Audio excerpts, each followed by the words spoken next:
Phil Hartman was the most versatile cast member on Saturday Night Live from 1986 to 1994. He often took on 5 or 6 characters a show, making him a featured and supporting player. He held the show together during its most successful years and created unforgettable characters for other shows like The Simpsons and News Radio. Let's take a look back at his most memorable comedic creations.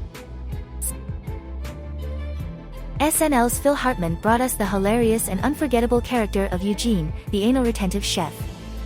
Hartman's portrayal of a man obsessed with cleanliness and perfection kept audiences entertained for years. From the kitchen to other occupations, Eugene's quirks and mannerisms never failed to bring laughter. We remember Hartman's genius and even his knit Scotch tape dispenser cozy. Check out our top 25 iconic film and TV vehicles. Unfrozen Caveman Lawyer, a beloved SNL character from the early 1990s, was a caveman thought out by scientists who was confused by the modern world. Created by Jack Handy, the character played by Phil Hartman appeared in sketches and even ran for Senate as an anti-capital gains tax crusader. Follow MSN for more exclusive entertainment content. Former SNL cast member Phil Hartman's portrayal as the pompous, underhanded, and not as smart as he thinks Bill McNeil on News Radio seemed primed for success. However, his untimely death before the start of the 5th season led to his replacement by Jon Lovitz. The show wasn't the same without Hartman and was cancelled at the end of that season. The Simpsons' unlucky legal recourse, Lionel Hutz, was voiced by the late Phil Hartman. Despite his comic portrayal of the incompetent lawyer, Hutz did occasionally win cases, such as proving the Flying Dutchman failed to provide Homer an all-you-can-eat experience.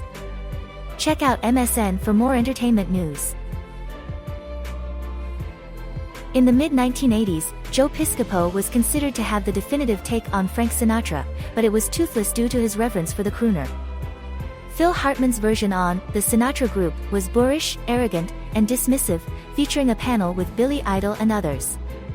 Unlikely music collaborations that worked. Lee Iacocca, the man who rescued Chrysler in the 80s, was known for his preaching of success through perseverance. However, he was the target of a famous SNL sketch by Phil Hartman portraying him as a one-dimensional car salesman. Stay updated with our entertainment content on MSN. Comedians Dana Carvey and Phil Hartman parodied The Tonight Show with their impressions of Johnny Carson and Ed McMahon. Hartman played McMahon with catchphrases like, "Hey oh," and "You are correct, sir." Their parody went even further with Carcinio, where Hartman played McMahon as a hip-hop enthusiast. Jim Belushi, David Spade, and Tim Meadows will honor the late Phil Hartman in a new ABC special airing on September 19th. The Comedy Central roast of Alec Baldwin will also pay tribute to the SNL comedian with a segment of previously unseen footage. This comes 21 years after Hartman's tragic death at the hands of his wife. In a late 80s SNL sketch, Tarzan, Tonto, and Frankenstein came together for a panel show, and their responses to simple questions about fire, bread, and treaties was hilarious.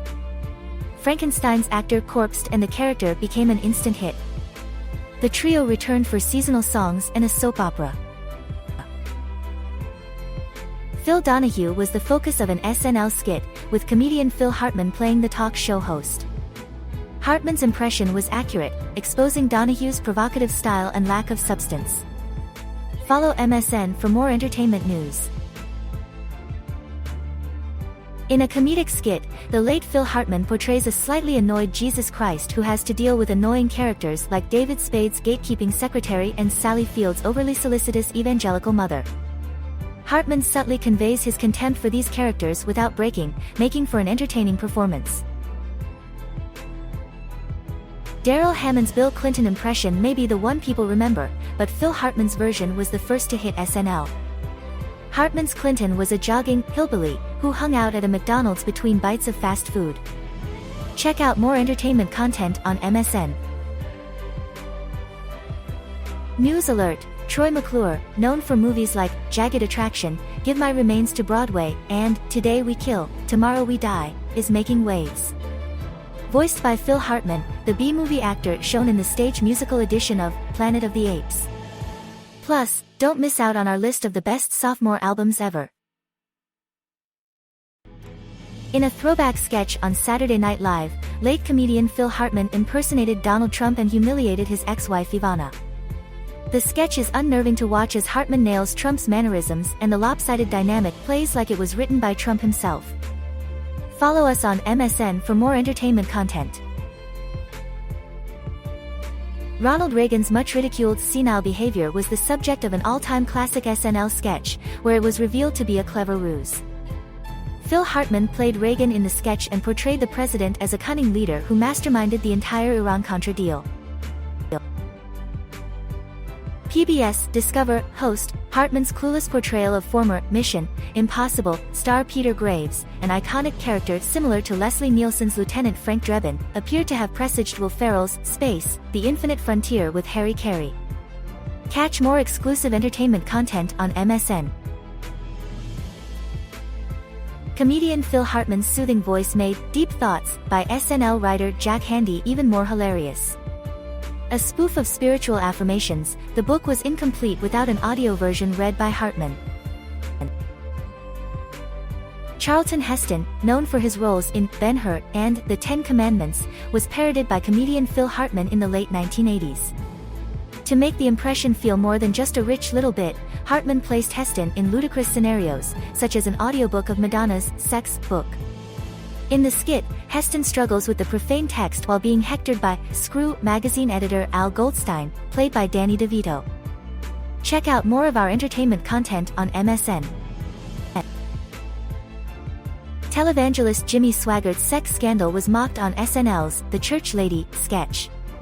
Swaggart's tearful confession was parodied with explicit details by Carvey's Enid Strict, leaving Swaggart refusing to give one in real life.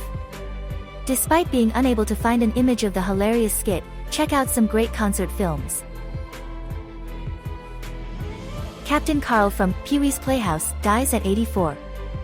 Carl Hartman co-created the show with Paul Reubens and was known for his educational oceanic discoveries.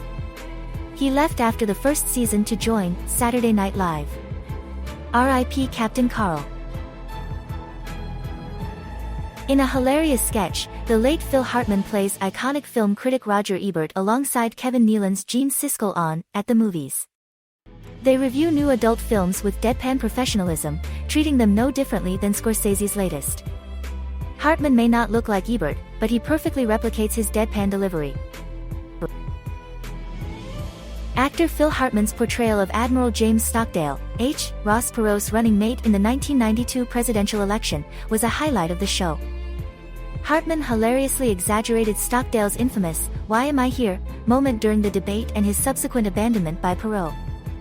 Check MSN for more entertainment news. In a tribute to the late comedian Phil Hartman, fans are remembering his iconic sketch, Sassy's Sassiest Boys, from SNL. Hartman's character, Russell Clark, a senior editor of Sassy magazine, would declare teen heartthrobs sassy in a recurring one-joke sketch that earned huge laughs. The sketch premiered in 1993 and was beloved for Hartman's ability to find new variations on the word sassy.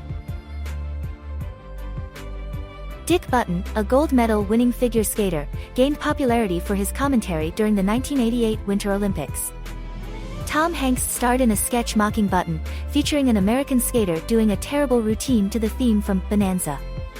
Check out more entertainment content on MSN. Telly Savalas, famous for Kojak, was the spokesperson for Players International. SNL did a parody called the Player With Yourselves Club, where Savalas shilled for cheap hotel rooms for self-love, saying, "Who loves you better than yourself, baby?"